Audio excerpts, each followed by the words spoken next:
PSL জিতে কত টাকা পেল রিশাদ সাকিবের দল ও অন্যরা কত? ট্রফি উঁচিয়ে ধরেছেন শাহিন শাহ আফ্রিদি, আশেপাশে উল্লাসে মেতে উঠেছেন সতীর্থরা। 2025 পাকিস্তান সুপার লিগের চ্যাম্পিয়ন হিসেবে লাহোরের জন্য স্মরণীয় মুহূর্ত হয়ে থাকবে এটি। তবে ট্রফির বাইরেও প্রাপ্তি থাকে অর্থযোগ। শুধু চ্যাম্পিয়ন নয়, ফাইনালে হারা রানার্স আপ দলও পায় ট্রফি আর টাকা।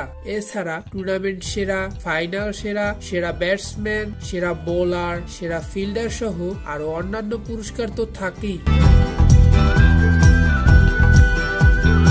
গত রাতে পিএসএল এর 10ম আসর শেষেও এমন নানা পুরস্কারে ভূষিত হয়েছেন অনেকেই। ফাইনালে কোয়েটা গ্ল্যাডিয়েটর্সকে 6 উইকেটে হারালো রিশাদ সাকিব মিরাজদের দল।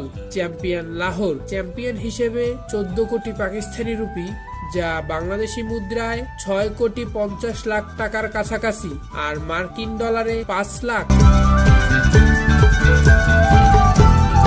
রানার্স আপ হওয়া কোয়েটা গ্ল্যাডিয়েটর্স পেয়েছে 2 লাখ মার্কিন ডলার বা 5 কোটি 60 লাখ পাকিস্তানি রুপি, যা বাংলাদেশি মুদ্রায় 2 কোটি 41 লাখ টাকা। এবার পিএসএল এ টুর্নামেন্ট সেরা খেলোয়াড় হয়েছেন হাসান নওয়াজ।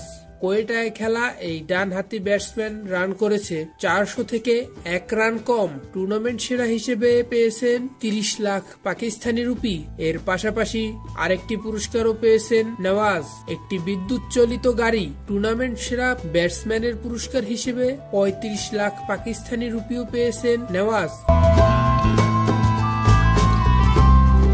এছাড়াও 35 লাখ রুপি করে অর্থ পেয়েছেন শাহিন আফ্রিদি। সেরা বোলার হিসেবে, সেরা ফিল্ডার হিসেবে আব্দুস সামাদ, টুর্নামেন্ট সেরা অলরাউন্ডার হিসেবে সিকান্দার রাজা ও সেরা উইকেট কিপার হিসেবে মোহাম্মদ হারিস এবং মোহাম্মদ নাইম সেরা উদীয়মান হিসেবে পুরস্কার পেয়েছেন। ফাইনালে কোয়েটার 201 রান তাড়ায় লাহোরের হয়ে 31 বলে 62 রানে অপরাজিত ইনিংস খেলেন কুশল পেরেরা, যে ইনিংসের জন্য ফাইনালের সেরা খেলোয়াড় হিসেবে 50 লাখ পাকিস্তানি রুপি পেয়েছেন এই শ্রীলঙ্কান।